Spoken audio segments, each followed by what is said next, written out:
So, today we're going to be talking about a film by Tina Satter. It is called Reality, out in cinemas this weekend. It stars Sydney Sweeney, who has starred in Euphoria and The White Lotus. Let's do it.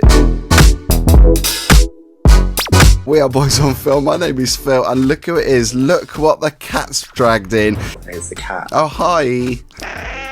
If you are watching our socials just recently, over the last few days, you would have seen this person a bit worse for wear, shall we say? Is that putting it politely? I was fine. Fine. You're out every day over bank holiday, 4 days on the trot. I don't know how you get the energy. Hi everyone. I'm in a special place today after bank holiday. That's all I'm going to say. And it was thrilling. I saw the highs and some of the lows of London's queer scene. And I saw you when I was stone cold sober. That didn't happen. Just incorrect. False information. I have done that Loreen routine across London. Now thinking of forming a Loreen tribute band. Just in that massive cheese Breville. I've actually got a plaster on my thumb. It kind of spoils the glamour of the movement. You just do it perfectly. Look at that. Yes, Queen. It was fun, and I don't know where it came from. I think it was your wonderful set at the King's Arms that really triggered me into a full routine on Saturday. I love the way you use the word triggered. Not quite what I was expecting, to be honest. Not quite the compliment that I deserve. No, in a nice way. Like, it kind of triggered. Maybe it's triggered in a positive way. Like it initiated a routine. I loved it. I was living for it. It was fun. The other patrons, I thought, really enjoyed it. I love the way you say, like, in a really deadpan way, it was fun. It's like, you can't elaborate on that. That's just enough, isn't it? It was really fun. Been around the block. Not the first time I've done a routine in a pub. So, I love it. Right, let's talk about Reality. So this is a film, and it's a feature debut as well, which I was quite surprised by because it's such a confident piece of work without spoiling, my verdict already. But a critically acclaimed film as well, because it did really well at the Berlin Film Festival. Bit of a breakout success there. Like I said, a film by Tina Satter, who, according to Wikipedia, whose work often deals with subjects of gender, sexual identity, adolescence and sports. But this, like I say, is her first feature. Shall I try and summarise it? Yeah, go for it, because obviously it's based on a true story. I didn't know much about this true story, did you?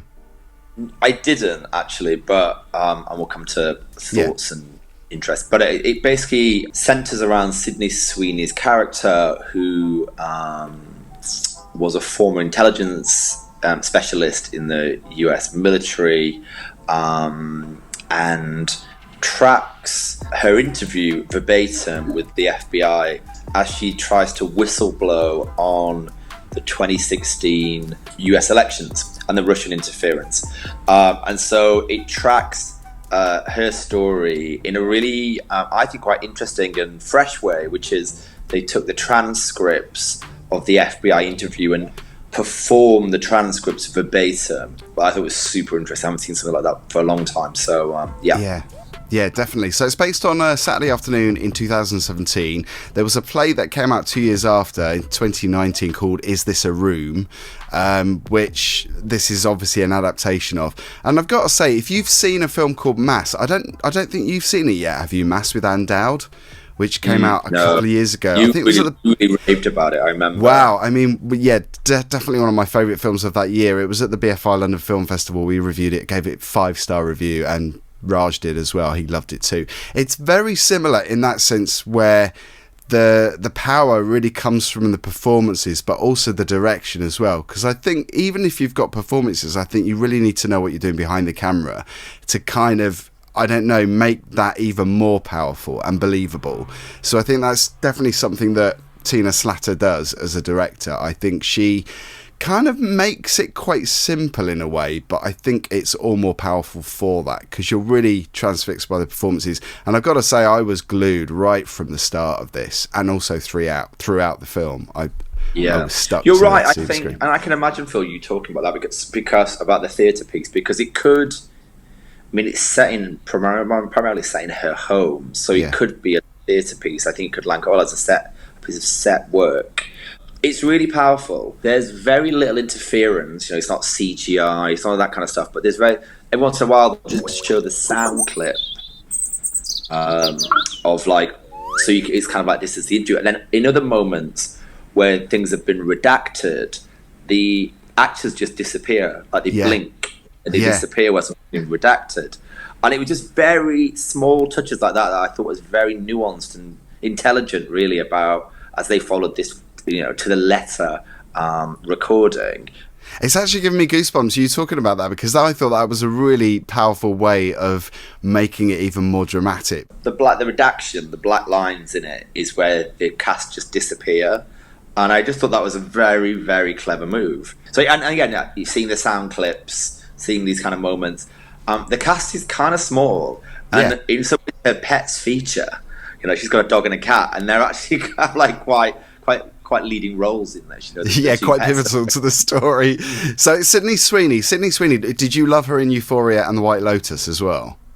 Loved her in both. I think she's an absolute superstar. She was standing out for me in Euphoria. I think she's a brilliant actor, and that the relationship she's having with Nate in Euphoria, which is just so heartbreaking and just so real.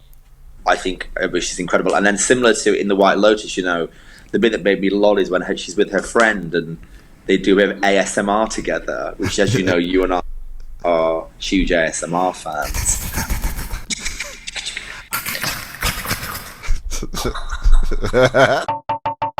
She's so good. She's got one of those expressive faces too. She obviously does perform the dialogue well, but I just love to watch her. Yeah, she's great. Express. And in this, what I love is her versatility. You think about her character in Euphoria. Just to add some examples, not her whole body of work, but you think about her character in Euphoria, you think about her character in this, and you think about her character in White Lotus. She shows incredible range. I thought she was brilliant in this because she's so composed, and what you get from this performance is, military specialist. She speaks 4 languages. She's an American patriot in the truest and most honest sense. She wants what's right for the United States, and her whole kind of outlook is what's right for the American people. I serve the American people, and as she's going through these interviews and she's getting questioned, she's saying, "I want more clearance. I'm in this. I'm part of it. I want to help the American people. I want to protect the American people." And I think that's the kind of super interesting thing that I took away from this, which is, at times they reference Snowden and Chelsea Manning, and they reference people, and they go, "Oh, but you're not like Chelsea Manning, or you're not like Snowden." Here's the cat. Oh, hi. It's really intriguing, isn't it? I was captivated from the start, like I said earlier, but were you feeling quite tense throughout? Because I had kind of sweaty palms. It was quite nerve-wracking. Really, again, this comes down to the filmmaking, because the intensity, anxiety, also where at one point they take her into this kind of back room of her bungalow, and it's sparse and it's cold and it's a bit weird, and the interviewer in this room, and they're standing. I also think standing makes you feel anxious, you know what I mean? Yes. I mean, I'm surprised she wasn't there with her arms crossed, giving off that body language. Stood, and they're saying, "Do you want to sit?" And they're kind of interviewing her, but they're all stood, and standing in itself is really awkward and creates anxiety. It's a proper interrogation, isn't it? Yeah. And it's also this knowing, the FBI guys actually knowing all of it. So they're kind of just gradually walking her through their evidence. And they're letting they're quite playful, aren't they, at the beginning? Yeah, they're joking with her about things, about her pets. And they're gradually peeling this onion. And so I think, because the guy, one of the FBI guys, is kind of almost a bit dizzy. He's a bit like, "Oh yeah, and this, do you want anything?" But actually, he's completely got it buttoned down. He completely knows everything that's happened in the situation. And he's basically opening the floor to Sydney Sweeney to say, "Do you want to tell us?" And anytime she kind of strays from what is the fact, they just tap her back into line and go, "Did you though? Or did this happen?"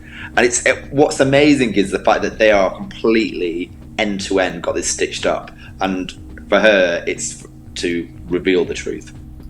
So it's about 83 minutes, which I think is perfect length. I think any more than that, it could have been a bit too nerve-wracking. I mean, to be honest, I felt bedraggled. But right at the end of it, I was like, wow, I'm glad that's over in a way, because it was quite tense. But no, I thought it was fantastic. Verdict, I'm going to go for 4 stars. I thought it was great. Me too. Me too. I was almost thinking 5, but 4. Yeah, me too.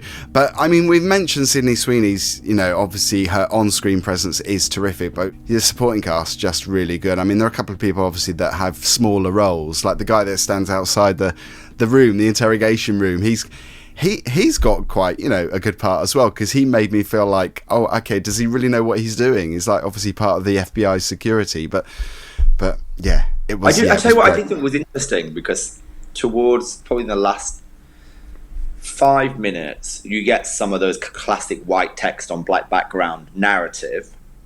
That was super good. And then it was showing things like Fox News that were more concerned with her act and not what she'd revealed. And at one point, I think like another talking head says, you're all obsessed with her, but you're not obsessed with what she's exposed, which is huge. Do you know what I mean? So like, it wasn't about the interference, because the interference implies something else. So like, oh yeah, she exposed this, but we're going to focus on her as being a traitoress to her country. And I found that really interesting, which is she exposed something, and almost they were like, yeah, but you, like, it's all a bit like Dead Cat, like, oh, we're going to focus on you, and that's that thing that maybe we don't want to lift the lid on, because the truth is scarier than fiction.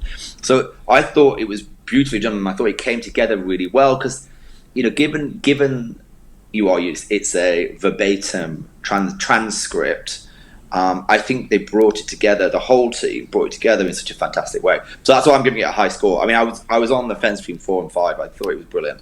Yeah, I thought it was really good, and obviously the sheer weight of what she's done, like you say, and also how she did it was really fascinating. But yeah, it's called Reality. It's released in UK and Irish cinemas this weekend, so 2nd of June, and it's certificate 12A, which again might be a bit of a plot spoiler, because some people might be thinking, okay, so how nerve-wracking is it? Yeah, I thought it was really nerve-wracking for a certificate 12A. Because 12A, maybe the themes are quite adult. Intense, and that's not me being age or patronising, but it's quite heavy. And yes, okay, you might go, there's no gore, there's no sex, whatever, so it gives it that rating. But you're right, it might be a bit of a curveball. People going, oh, it's a 12A, because it is really quite intense. Yeah. Well, thank you very much for watching, everyone. Don't forget to let us know if you're going to see Reality, if you've seen it, maybe. Leave a comment down below, and don't forget to subscribe, because we are Boys on Film, and we are here for you if you love movie chat. Are we not, Sean? 100% here for you. We love a bit of this. Subscribe. With a plaster on the thumb. Tell us something below. Nice or not nice? You can at me. At way.